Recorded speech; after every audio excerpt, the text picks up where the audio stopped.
The first thing you learn living alone in the mountains is that silence has a voice. It's not an absence of sound, it's a language all its own. It speaks in the rustle of pine needles, the distant crack of a falling branch, the low whistle of wind snaking through the valleys. For 15 years, that silence was my only steady companion. My name is Arthur, and I chose this life, or so I told myself. I built my cabin with my own 2 hands, timber by timber, a fortress of solitude nestled high in the Appalachians, far from the noise of people and their judgments. Down in the town of Havenwood they called me the Mountain Man, a title I wore as comfortably as my worn flannel jacket. It kept them at a distance, and distance was what I craved. My trips to town were rare, dictated by necessity: flour, salt, kerosene. It was on one of those trips that I first truly saw her. Elara. She wasn't loud or flashy, she was the opposite. She moved with a quiet sorrow that seemed to cling to her like the morning mist clings to the hollows. The townsfolk treated her like a ghost. They'd part ways when she walked down the street, their conversations dropping to whispers. Their eyes, filled with a mix of pity and contempt, would follow her until she turned a corner. I'd seen that look before in other places, on other faces. It was the look reserved for outcasts, for those who don't fit the neat little boxes people build for each other. I learned her story in snippets, overheard at the general store while I was weighing out nails. "Cursed," one woman muttered to another, her voice sharp as broken glass. "Barren. A woman who can't give her husband a child is no woman at all." The words were laced with a cruel, self-righteous certainty. Her husband, a man whose pride was as brittle as old leaves, had left her. He'd made a public spectacle of it, declaring her empty, a broken vessel, before packing his bags and disappearing down the state highway. Havenwood, in its small-town wisdom, had sided with him. Elara was left to bear the shame alone, a living symbol of failure in a place that valued legacy and lineage above all else. She carried this weight not with defiance, but with a profound bone-deep sadness. It was in the slump of her shoulders, the way she kept her gaze fixed on the dusty ground, the careful, measured way she'd gather her groceries, as if she were afraid of taking up too much space. My own solitude was a choice, a shield I'd built against a world I no longer trusted. Hers was a prison, built by the whispers and stares of her neighbors. I'd see her tending to a small garden behind her modest house on the edge of town, her hands moving through the soil with a gentle reverence, coaxing life from the earth in the only way she could. There was a quiet strength in her, a resilience that the town refused to see. They saw a curse. I saw a woman trying to survive in a world that had told her she was worthless. The winter that year came early and hit hard. The sky turned a permanent, bruised grey, and the snow fell relentlessly, blanketing the mountains in a thick, suffocating layer of white. The silence I usually cherished began to feel different. It grew heavier, colder. Loneliness, once a familiar comfort, started to feel like a cage. During a particularly brutal blizzard, the power in Havenwood went out. I had my wood stove and a good supply of timber, but I knew the town would be struggling. My mind, unbidden, went to Elara. I pictured her in that small house on the edge of town, alone in the biting cold. It was a foolish thought, a crack in the fortress I'd so carefully constructed around my heart. But it wouldn't leave me. For 2 days I fought the urge. I told myself it wasn't my business. I was the mountain man. I didn't get involved. But the image of her shivering in the dark chipped away at my resolve. On the 3rd day, with the snow still falling, I loaded my sled with a stack of split oak, more than I needed to carry, and began the long trek down the mountain. The wind howled, whipping snow into my face, and every step was a battle. It was a fool's errand, born of an impulse I didn't understand. But as I trudged on, the silence of the mountains seemed to ask a new question. What good is a fortress if there's nothing inside it worth protecting? I was heading into the one place I'd spent years avoiding, the heart of someone else's storm, and I knew with a certainty that chilled me more than the wind, that nothing would ever be the same. The journey down to Havenwood felt like descending into another world. The wind's roar was muffled by the thick stands of pine, but the cold was relentless. By the time I reached the outskirts of town, my beard was stiff with ice and my lungs ached with every breath. Elara's house was just as I'd pictured it, a small, dark shape against the vast, swirling white of the blizzard. No smoke rose from her chimney. A single faint flicker of a candle danced in the window, a tiny, defiant spark against the overwhelming dark. I hesitated at her gate, the load of firewood on my sled suddenly feeling impossibly heavy, its purpose absurd. Who was I to show up unannounced, a hermit from the hills, offering a solution to a problem she hadn't asked me to solve? The townsfolk would have a field day with this, the mountain man and the cursed woman. It sounded like the title of a grim folk tale, but turning back now felt like a greater failure than being turned away. I took a deep breath, the frozen air searing my throat, and knocked on her door. The silence that followed was so complete, I thought she might not be there. Then I heard a faint shuffle, and the door creaked open a few inches. Her face, illuminated by the warm, unsteady candlelight, was pale and tired. Her eyes, a deep, guarded brown, widened slightly in surprise, then narrowed with caution. She was wrapped in 3 layers of blankets, and I could see her breath misting in the air inside her own home. "Mr. Thorne," she whispered, her voice barely audible over the wind. She knew my name, of course she did. In a town this small, everyone knew everyone. "Arthur," I corrected her, my own voice rough from disuse. I was chopping wood, had extra, figured with the power out, you might have a use for it." It was a clumsy lie, and we both knew it. My cabin was miles away, but it was the only shield I had. She just stared at me for a long moment, her gaze searching my face, looking for the trick, the angle, the hidden joke. The people of Havenwood had taught her to be suspicious of kindness. Finally, she seemed to find something else. Maybe it was just the raw, unvarnished truth of the situation. A cold woman, a warm fire. She pulled the blankets tighter around herself and opened the door wider. "Thank you," she said, and the simple gratitude in her voice was more potent than any roaring fire. I stacked the wood by her hearth, my movements stiff and awkward in the small, cluttered space. The room was filled with books and dried herbs hanging from the rafters. It smelled of lavender and old paper. It was a home, even if it was a cold one. I worked quickly, not wanting to overstay my welcome, but as I moved to leave, she spoke again. Would you stay for some tea? All I have is a kettle for the fireplace." It was a small offering, but it felt monumental. It was an invitation past the threshold of necessity, into the realm of human connection. I found myself nodding. I'd like that. We sat in silence for a while, sipping hot, weak tea as the first logs I'd brought caught fire, their flames pushing back the oppressive cold. The firelight danced across her face, softening the hard lines of sorrow and revealing a beauty I hadn't noticed from afar. It wasn't a conventional prettiness. It was something deeper, etched by hardship but not erased by it. We didn't talk about the town, or her husband, or her curse. Instead, she asked me about the mountains. She asked about the trees, the animals, the changing of the seasons. Her questions were genuine, filled with a curiosity that seemed to have been starved for an outlet. I found myself talking more than I had in years. I told her about a family of deer that lived in the grove behind my cabin, about the way the sunrise painted the eastern peaks in shades of orange and pink, about the hawk that circled my property every afternoon, its cry the only clock I needed. I spoke of the silence, but for the first time I described it not as a defense, but as a thing of beauty. And she listened. She didn't just hear the words, she listened with her entire being, her eyes fixed on my face, a small tentative smile occasionally gracing her lips. As the storm raged outside, a different kind of quiet settled between us. It wasn't the lonely silence of my cabin or the hostile silence of the town. It was a shared silence, comfortable and warm. When the fire was burning steadily and the room was filled with a gentle heat, I knew it was time to go. "Thank you, Arthur," she said at the door, and this time she met my eyes directly. The guard was still there, but behind it, I saw a flicker of something new. Hope, maybe, or just the simple recognition of being seen as a person. "Elara," I said, speaking her name for the first time. "You stay warm." The trek back up the mountain was just as brutal, but I barely felt the cold. A different kind of warmth had settled in my chest, a low, steady ember. I had descended the mountain to bring her a fire, but in doing so, I had ignited one within myself. The fortress of my solitude had been breached, not by an invading army, but by a cup of tea and a quiet conversation. The silence of my cabin felt different that night. It no longer felt complete. It felt empty. The blizzard broke, leaving the world pristine and white. But the thaw between Elara and me had just begun.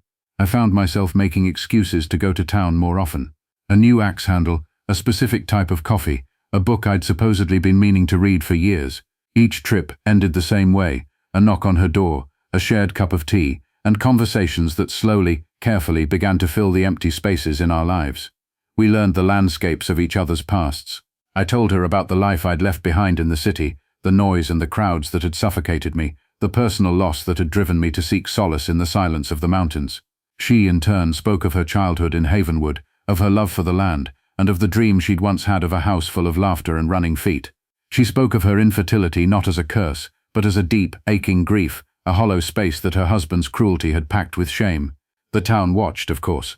Their whispers followed us as we walked together through the market, a strange and mismatched pair, the mountain man and the barren woman. But their judgment felt distant, its power diminished by the simple act of having someone to stand next to. We were two outcasts who had found a common ground, an island of our own making. Spring arrived, painting the mountains in vibrant greens and wild flowers. My cabin, once a symbol of my isolation, became a refuge for two. Elara would climb the mountain path, her cheeks flushed with the effort, bringing with her baskets of fresh bread and wild berries. She fell in love with the untamed beauty of my world, and I began to see it anew through her eyes. The cabin felt less like a fortress and more like a home. It was on a warm afternoon in late May that everything changed. The town's sheriff, a weary man named Miller, who usually kept to himself, drove his dusty truck up the winding dirt road to my cabin. It was the first time in a decade a vehicle had made that trip. Elara and I were on the porch, shelling peas. The sight of the sheriff sent a jolt of alarm through me. "Arthur, ma'am," he said, tipping his hat to Elara. His face was grim. "Got some bad news. You know the Callaway place? Down by the river bend." I nodded. "A family who kept to themselves, even more so than I did. There was a fire last night," he said, his voice low. "Sarah and Tom, they didn't make it." A heavy silence fell over the porch, broken only by the chirping of crickets. I felt Elara's hand tighten on my arm. "The children," she whispered, her voice trembling. "They had children." Sheriff Miller sighed, taking off his hat and wiping his brow. "That's why I'm here. 3 of them. Leo, he's 8. The twins, Mia and Sam, they're 5. They got out. A neighbor found them this morning, huddled in the woods. They've got no one, Arthur, no other family in the state. The nearest social services office is 100 miles away, and they're already swamped." He looked from me to Elara, then back to me. His gaze was direct and heavy with unspoken meaning. "They need a place to stay, just for a few days, until we can figure something out. I know it's a lot to ask, but..." I looked around town. No one's willing. They're good kids, but people are. He didn't need to finish. People are scared. People are selfish. People don't want to take in 3 traumatized orphaned children. I looked at Elara. Her face was a storm of emotions. Shock, grief, and something else. Something fierce and protective. The hollow space she had carried for so long was suddenly filled with a desperate, urgent purpose. There was no hesitation in her eyes, no doubt. There was only the answer. "Bring them here," she said, her voice clear and strong, cutting through the heavy air. And so they came. 3 small, silent figures trailing behind Sheriff Miller, their faces smudged with soot and streaked with tears. Leo, the oldest, stood ramrod straight, his small hands clenched into fists, trying to be the brave soldier for his younger siblings. Mia and Sam, the twins, were practically attached at the hip, their wide, terrified eyes taking in the strange man and the strange woman in this strange cabin in the woods. They clutched a single soot-stained teddy bear between them. That first night was chaos. The silence of my cabin was shattered by the raw, unfiltered sounds of grief. Mia cried for her mother until she fell into an exhausted sleep. Sam refused to speak, communicating only by shaking his head. Leo refused to eat, sitting by the window and staring out into the dark woods as if he expected his parents to walk out of the trees.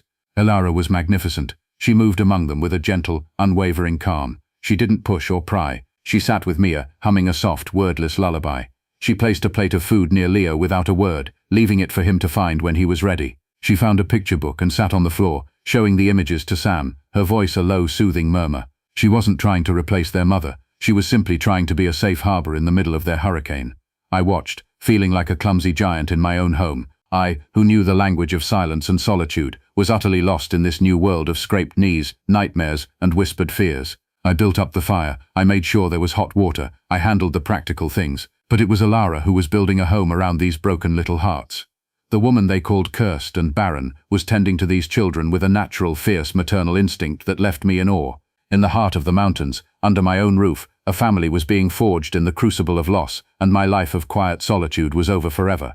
The days that followed were a blur of small victories and gut-wrenching setbacks. The cabin, once my quiet sanctuary, was now a landscape of constant motion and noise. Toys which Elara had bought on a trip to the next county over were strewn across the floorboards I had so carefully laid. The silence was replaced by the pitter-patter of small feet, occasional shouts, and the low hum of Elara's voice as she navigated the complex world of 3 grieving children.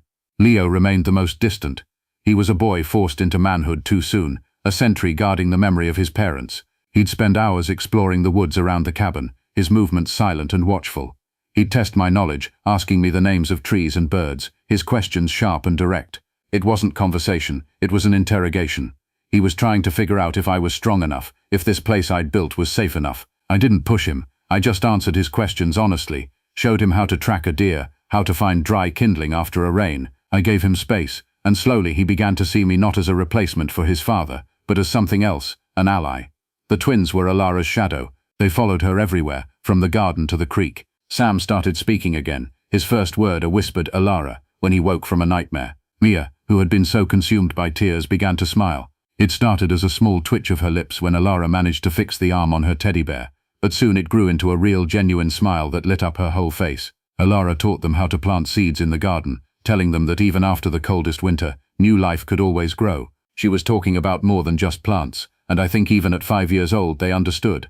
Our quiet arrangement, however, was not meant to last. A month after the children arrived, a black car, official and imposing, made its way up my road. A woman from Child Protective Services, Ms. Albright, stepped out.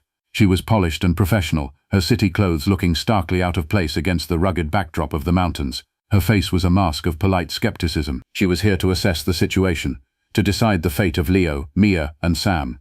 Her visit filled the cabin with a tense, cold formality. She inspected every room, took copious notes on a clipboard, and asked us questions that felt like traps. "Mr. Thorne, you have no experience with children, is that correct? Miss Vance, you are currently unemployed. How do you plan to provide for them?" The town's whispers had clearly reached her office. She saw a reclusive mountain man and a cursed woman playing house with 3 orphans. She didn't see the way Leo's shoulders had relaxed, or the way Mia now laughed freely. She didn't see the family we were becoming. She saved her most pointed questions for the children, interviewing them separately. I watched from the window as she spoke to Leo down by the creek. I couldn't hear their words, but I could see the rigid set of Leo's jaw, the way he stood with his arms crossed, a small defiant statue. Later that evening, after Miss Albright had left with a non-committal promise to be in touch, a heavy gloom settled over us. The children were quiet, the fear of being taken away hanging in the air. Elara's face was pale, the old sadness threatening to reclaim her. For the first time I saw her resolve waver. "What if they take them, Arthur?" she whispered, her voice thick with unshed tears. "What if they think we're not good enough?" "We are good enough," I said, my voice firmer than I felt. I pulled her close, and for the first time she leaned her full weight against me. This is their home now. The next few days were agonizing. Every sound of a car on the road below sent a fresh wave of panic through us. Then, one afternoon, Leo found me by the woodshed where I was splitting logs.